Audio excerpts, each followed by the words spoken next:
Good morning students. आपको सारे notes, videos, books वगैरह मिल गई होंगी। बेसिकली थोड़ा सा मेरे बारे में बताता हूँ। मेरा नाम पुनीत है। एमबीए का क्लासेस लेता हूँ। 2006 से पढ़ा रहा हूँ। 20 इयर्स का मेरे को एक्सपीरियंस है। वीजू, Poornima, JECRC, Arya, ILM, IRM, IPS business school, सब में मैं जा रहा हूँ और एज अ गेस्ट फैकल्टी पढ़ा रहा हूँ। और इवनिंग में मेरा क्लासेस चलता है, ऑनलाइन ऑफलाइन रिकॉर्डेड, तीनों मोड पे क्लासेस चलता है। उसके अलावा एक टॉप कॉलेज है एमबीए का, आईएम अहमदाबाद, वहां मैं बच्चों को हर साल लेके जाता हूँ। मुंबई में एआई यूनिवर्सल, यहाँ पे गेस्ट पढ़ा रहा हूँ मैं। जेईसीआरसी में पढ़ा रहा हूँ, आर्या कॉलेज में पढ़ा रहा हूँ। इन कॉलेजेस में मैं पढ़ा रहा हूँ। देखिए, राइटर भी हूँ। 2008 से मैंने बुक्स वगैरह लिखना स्टार्ट कर दिया था। यूट्यूब पे सारे वीडियोस मिल जाएंगे, रिकॉर्डेड लाइव लेक्चर सब कुछ मिल जाएंगे। बस एक छोटा सा इंपॉर्टेंट डिस्कशन आप लोगों से करना था। एमबीए आप कहीं से भी करें, थोड़ा सा मेरे से आप डिस्कस करके अगर आप एमबीए ज्वाइन करते हैं तो आप थोड़ा सेफर मोड में रहेंगे। उसका रीजन बताता हूँ क्यों। क्योंकि मेरे को जो एक्सपीरियंस है ना 20 इयर्स का, एमबीए में प्लेसमेंट होगा कि नहीं होगा, कॉलेजेस कैसे पढ़ाते हैं, क्या उनका प्लेसमेंट स्ट्रक्चर है, क्या इंटरनल एक्सटर्नल इन्फॉर्मेशन है, मेन चीज अंदर क्या चल रहा है उनके। क्योंकि मैं तो रेगुलर कॉलेजेस में जा रहा हूँ तो मेरे को पता है कौन से कॉलेज में क्या चल रहा है। तो आप मेरे से थोड़ा सा एडवाइस लेके अगर आप एडमिशन लेते हैं तो थोड़ा सा सेफर जोन में रहेंगे। बाकी आपके डिस्टेंस के ऑनलाइन के एडमिशन, मणिपाल हो गया, एमएटी हो गया, ज्ञान विहार हो गया, तो यहाँ भी आपको अवेलेबल हो जाएंगे। तो आप अगर एडमिशन लेते हैं तो प्लीज मेरे से कंसल्ट करना। हो सकता है कि मैं आपको एक बेस्ट कॉलेज बता पाऊं और एक सेफर जोन में लेके जा पाऊं। क्योंकि एडमिशन लेने के बाद बच्चों को लगता है कि यार गलत जगह चले गए। Okay, best of luck. मेरा नंबर आपके पास है। साथ के साथ अगर आपको कोई और क्वेरी चाहिए तो मेरे को व्हाट्सअप करें या कॉल कर सकते हैं। Okay, best of luck.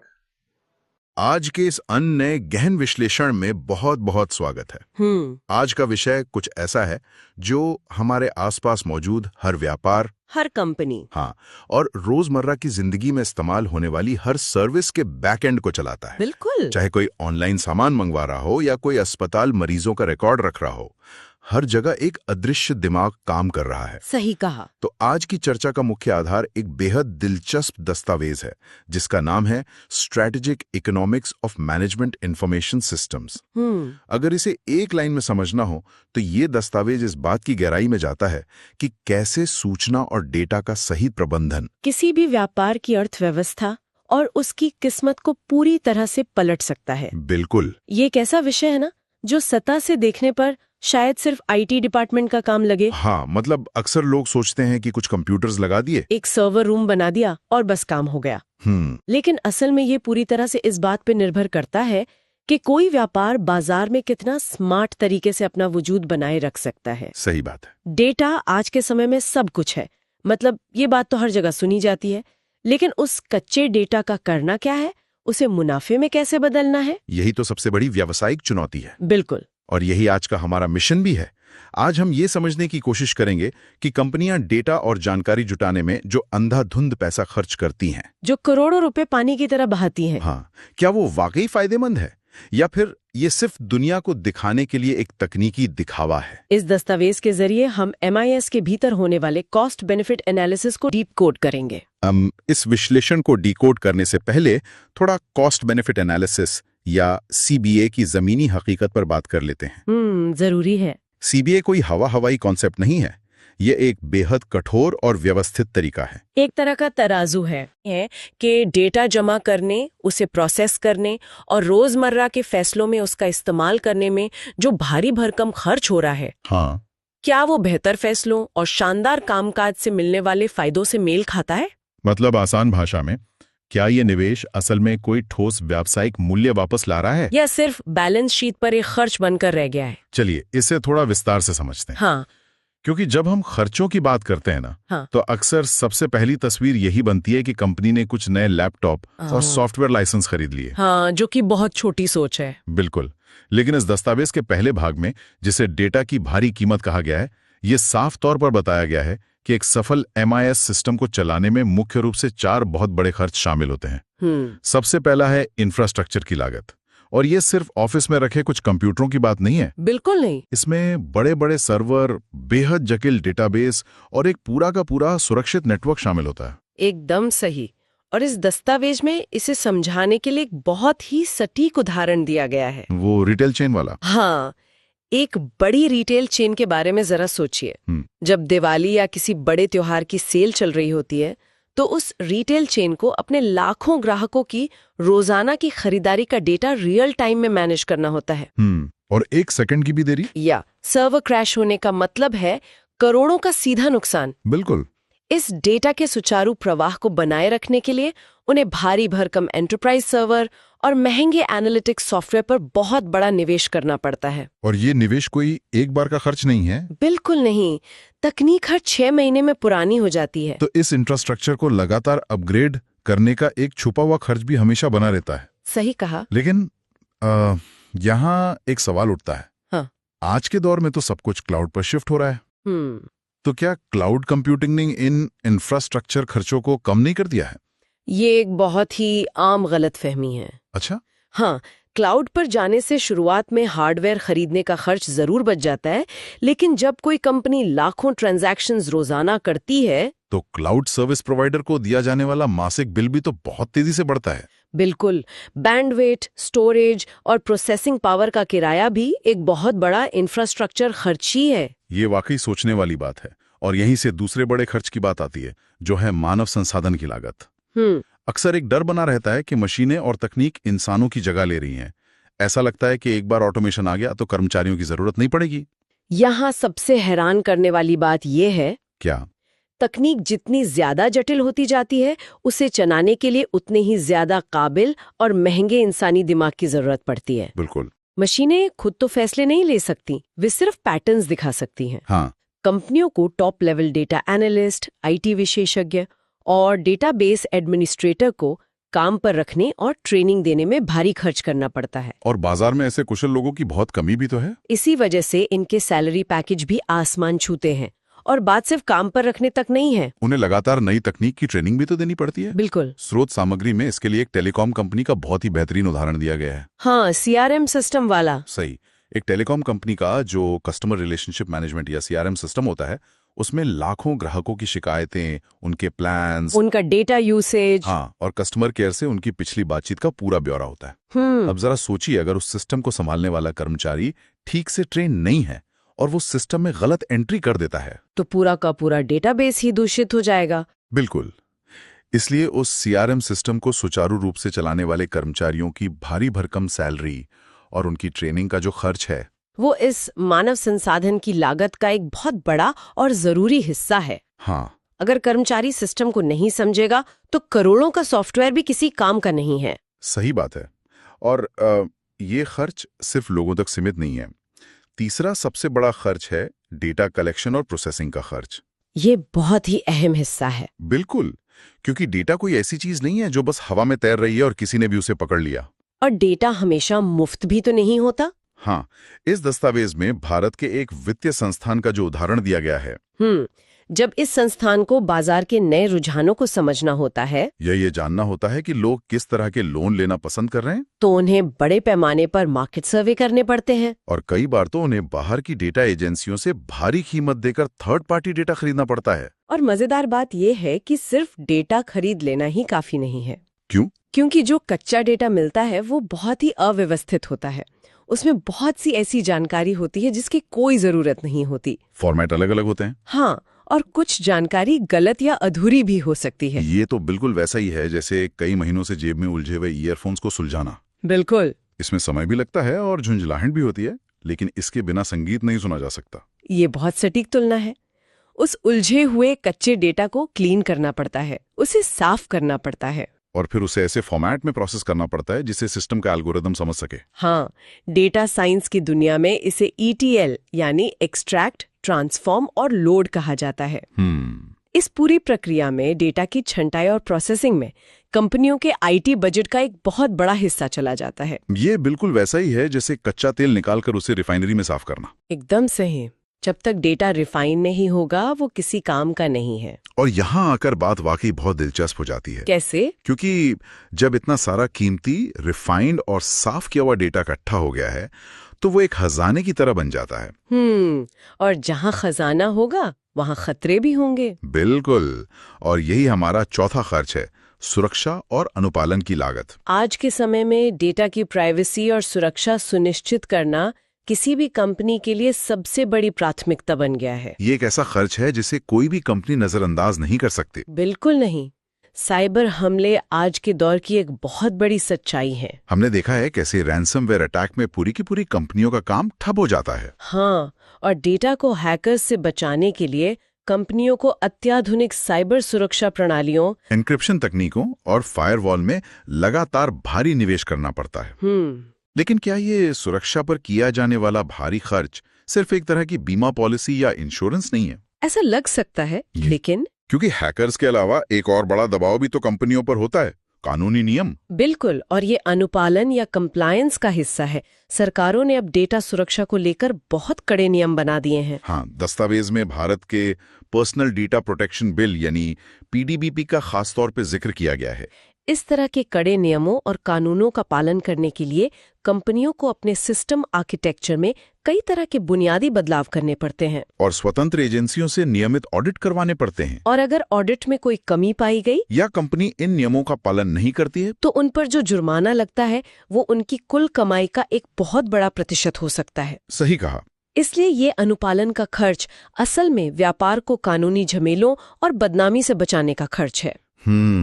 अगर एक बार ग्राहकों का भरोसा टूट गया कि उनका डेटा सुरक्षित नहीं है तो उस कंपनी को वापस खड़े होने में सालों लग जाते हैं। तो अभी तक की चर्चा से ये तस्वीर तो पूरी तरह साफ हो गई कि डेटा बिल्कुल भी मुफ्त नहीं है। बिल्कुल नहीं। इंफ्रास्ट्रक्चर, महंगे कर्मचारी, डेटा को सुलझाने की रिफाइनरी और साइबर सुरक्षा की दीवारें, इन सब में कंपनियों के करोड़ों रुपए लग जाते हैं। सुरक्षा और अनुपालन पर इतना भारी खर्च करने के बाद एक स्वाभाविक सवाल ये उठता है कि क्या यह सब सिर्फ जुर्माने से बचने के लिए है या इसका कोई ठोस व्यावसायिक फायदा भी है? हाँ, यहीं से हमें MIS के असली मुनाफे दिखने शुरू होते हैं। यही वो मोड़ है जहां ये सारा खर्च असल में एक निवेश में बदल जाता है। बिल्कुल। जब एक सुगठित MIS सिस्टम सही से काम करता है तो वो जो रिटर्न देता है वे इस शुरुआती खर्च से कहीं ज्यादा होते हैं। दस्तावेज में इन फायदों को बहुत ही तार्किक तरीके से समझाया गया है। सबसे पहला और शायद सबसे महत्वपूर्ण फायदा है बेहतर निर्णय लेना। सही समय पर सही जानकारी मिलना। हाँ, व्यापार में सफलता और विफलता के बीच का अंतर अक्सर सिर्फ इस बात पर निर्भर करता है कि किस समय पर क्या फैसला लिया गया। लेकिन कोई ये भी तो कह सकता है कि एक अनुभवी मैनेजर तो अपने तजुर्बे से भी अच्छे फैसले ले सकता है। उसके लिए इतने महंगे सिस्टम की क्या जरूरत है? तजुर्बा अपनी जगह बहुत अहम है, लेकिन तजुर्बा हमेशा अतीत पर आधारित होता है। सही बात है। और बाजार हर दिन बदल रहा है। इंसान का दिमाग एक बार में कुछ 100 या 1000 डेटा पॉइंट्स को ही प्रोसेस कर सकता है। हाँ। लेकिन जब एक बड़ी मैन्युफैक्चरिंग कंपनी का उदाहरण लें जो इस स्रोत में भी दिया गया है, तो बात लाखों डेटा पॉइंट्स की होती है। बिल्कुल। जरा सोचिए, पहले के समय में एक फैक्ट्री बस अंदाजे या पिछले साल की डायरी देखकर माल बनाती थी कि शायद इस महीने इतनी बिक्री होगी। हाँ, और नतीजे में या तो माल कम पड़ जाता था या फिर गोदाम फुल हो जाते थे और माल खराब होता था। भारी नुकसान। लेकिन अब MIS से मिलने वाले सटीक रियल टाइम सेल्स डेटा और कस्टमर फीडबैक का सीधा इस्तेमाल करके वो कंपनी अपने प्रोडक्शन शेड्यूल को एकदम सटीक तरीके से तय कर सकती है। बिल्कुल। उन्हें पता होता है कि किस शहर में किस रंग का या किस मॉडल का प्रोडक्ट ज्यादा बिक रहा है। वे अपनी सप्लाई चेन और इन्वेंट्री को उसी हिसाब से एडजस्ट करते हैं। ये तजुर्बे को डेटा की ताकत देने वाली बात है जो इंसानी ब्लाइंड स्पॉट्स को खत्म कर देती है। और इसी से जुड़ा है दूसरा बड़ा फायदा, कामकाज में शानदार दक्षता। जब फैसले डेटा पर आधारित होते हैं तो काम करने का तरीका अपने आप सुधर जाता है। बिल्कुल सुधर जाता है। दस्तावेज में इसके लिए एक हेल्थ केयर संस्था यानी एक बड़े अस्पताल का बहुत ही अच्छा उदाहरण दिया गया है। एक अस्पताल का माहौल अपने आप में बहुत ही अस्त व्यस्त होता है। हाँ, दस्तावेज में एक ERP यानी एंटरप्राइज रिसोर्स प्लानिंग सिस्टम लागू करने की बात कही गई है। इसे ऐसे समझते हैं, एक पुराने तरीके से चलने वाला अस्पताल की कल्पना करें। वहां मरीजों के अपॉइंटमेंट की पर्ची अलग कट रही है, बिलिंग विभाग अलग रजिस्टर मेंटेन कर रहा है, और फार्मेसी या दवाइयों का इन्वेंट्री विभाग अपना अलग काम कर रहा है। और जब एक विभाग से दूसरे विभाग तक जानकारी पहुंचानी होती है तो कोई वार्ड बॉय कागज लेकर दौड़ रहा होता है। इसमें बहुत भ्रम और देरी होती है। और हेल्थ केयर में देरी का मतलब सिर्फ पैसों का नुकसान नहीं बल्कि किसी की जान पर भी बना सकती है। बिल्कुल। लेकिन जब वहां एक सेंट्रलाइज्ड ERP सिस्टम लागू होता है तो ये सभी विभाग एक ही डिजिटल प्लेटफॉर्म पर जुड़ जाते हैं। और इसका सीधा असर अस्पताल के रोजमर्रा के काम पर दिखता है। हाँ। जैसे ही कोई मरीज रिसेप्शन पर अपॉइंटमेंट लेता है, बिलिंग विभाग को तुरंत अलर्ट चला जाता है। डॉक्टर के कंप्यूटर पर मरीज की पूरी पुरानी मेडिकल हिस्ट्री आ जाती है। बिल्कुल। और डॉक्टर जो भी दवाई लिखता है वो सीधे फार्मेसी के इन्वेंट्री सिस्टम में अपडेट हो जाती है। और कमाल की बात देखिए, अगर कोई जीवन रक्षक दवाई कम पड़ने वाली है तो सिस्टम दवा कंपनी को अपने आप नया ऑर्डर भेज लेता है। इससे काम में होने वाली अनावश्यक देरी बिल्कुल खत्म हो जाती है। कर्मचारियों का वो समय बचता है जो पहले फाइलें ढूंढने में जाता था। और सबसे अहम बात, मरीजों की देखभाल का स्तर कई गुना बेहतर हो जाता है। और जब काम इतनी सुचारू रूप से और बिना किसी रुकावट के होता है तो इसका सीधा असर कंपनी की बैलेंस शीट पर पड़ता है। बिल्कुल पड़ता है। यही हमारा तीसरा बड़ा फायदा है, पैसों की बचत। डेटा का सही इस्तेमाल कंपनियों को ये देखने की दूरबीन दे देता है कि उनका पैसा आखिर बर्बाद कहाँ हो रहा है। पैसों की बचत वाले इस हिस्से को समझाने के लिए स्रोत में एक यूटिलिटी कंपनी का बहुत ही दिलचस्प जिक्र किया गया है। जैसे कि कोई बड़ी बिजली या पानी सप्लाई करने वाली संस्था। हाँ, पहले ये कंपनियां सिर्फ महीने के अंत में मीटर रीडिंग देखकर बिल भेजती थी। अगर कहीं कोई बड़ी खराबी है तो उसका पता तब चलता था जब भारी नुकसान हो चुका होता था। लेकिन अब स्मार्ट ग्रिड और बेहतरीन MIS के उपयोग से ये कंपनियां रियल टाइम में यानी हर पल ऊर्जा की खपत का डेटा एनालाइज करती हैं। वे सिर्फ बिल नहीं देख रहे हैं, वे हर सेकंड ये देख रहे हैं कि शहर के किस ग्रिड पर कितनी बिजली का दबाव है। बिल्कुल, अगर कहीं कोई तकनीकी खराबी है जिसकी वजह से बिजली लगातार लीक हो रही है, या कहीं किसी ट्रांसफार्मर पर जरूरत से ज्यादा लोड है और वो अगले हफ्ते खराब हो सकता है, तो सिस्टम भविष्यवाणी करके तुरंत उसकी पहचान कर लेता है।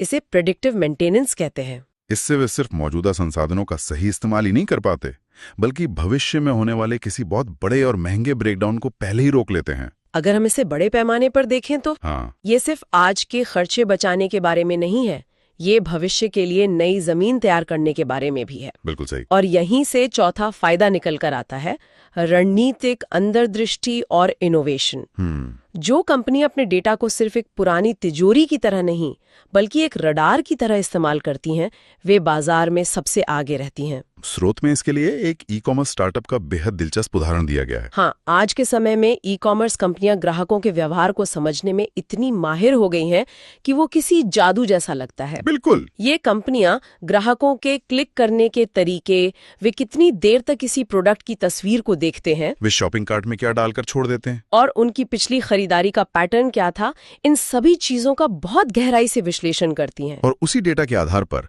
वे अपने सिस्टम को इतना स्मार्ट बना देती हैं कि वो ग्राहकों की पसंद का सटीक अनुमान लगाने लगता है।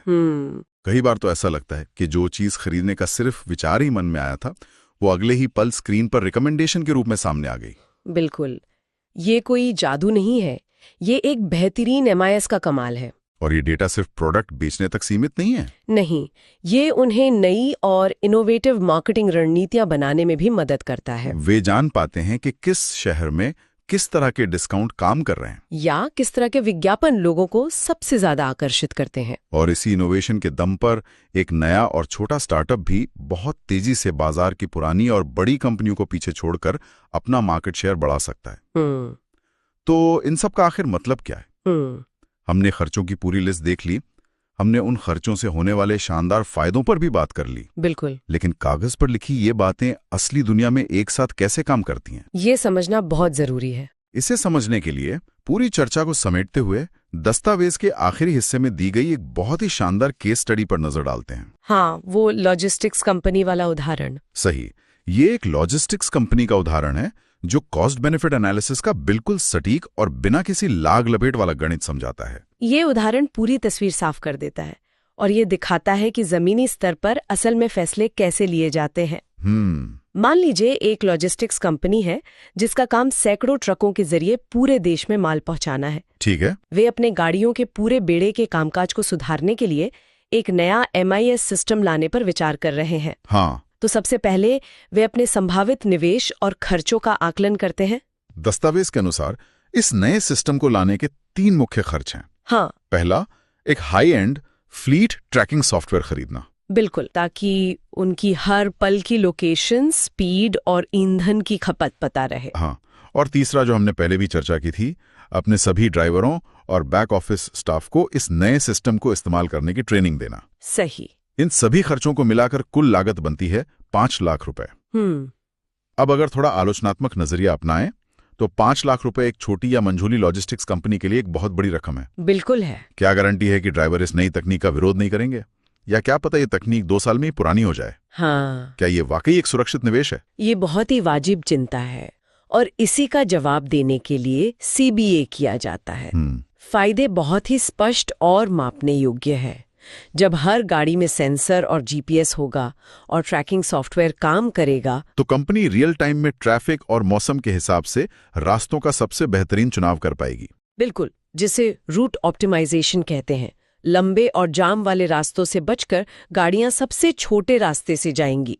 इससे सीधा असर ईंधन की खपत पर पड़ेगा, जो किसी भी लॉजिस्टिक्स कंपनी का सबसे बड़ा खर्च होता है। एकदम सही, ईंधन की भारी बचत होगी और गाड़ियां समय पर पहुंचेंगी। हाँ, अब अगर हम इसके गणित को देखें तो कंपनी का सटीक अनुमान है कि इस व्यवस्था से वे हर साल ईंधन और ट्रकों के मेंटेनेंस में 3 लाख रुपए की सीधी बचत कर रहे हैं। और बात सिर्फ बचत पर ही खत्म नहीं होती। बिल्कुल नहीं, क्योंकि गाड़ियां लगातार समय पर माल पहुंचा रही हैं, ग्राहकों की संतुष्टि बढ़ रही है। नए ग्राहक जुड़ रहे हैं और पुराने ग्राहक बार बार उसी कंपनी को कॉन्ट्रैक्ट दे रहे हैं। हाँ, इस बढ़ी हुई कार्यकुशलता और बेहतर मार्केट रेपुटेशन की वजह से कंपनी को सालाना 2 लाख रुपए की अतिरिक्त कमाई भी हो रही है। अब अगर इस पूरे कॉस्ट बेनिफिट एनालिसिस को उस तराजू पर रखें जिसकी हमने शुरुआत में बात की थी, तो एक तरफ है 5 लाख रुपए की शुरुआती लागत और दूसरी तरफ है 3 लाख रुपए की ठोस बचत और 2 लाख रुपए की नई अतिरिक्त कमाई, तो कुल मिलाकर 1 साल का फायदा हुआ 5 लाख रुपए का, जो कि सीधे सीधे उस शुरुआती लागत के बिल्कुल बराबर है। बिल्कुल। इसका मतलब है कि कंपनी पहले ही साल में अपना सारा निवेश वापस निकाल लेती है। ये निवेश पूरी तरह से आर्थिक रूप से सुरक्षित और व्यवहार्य है।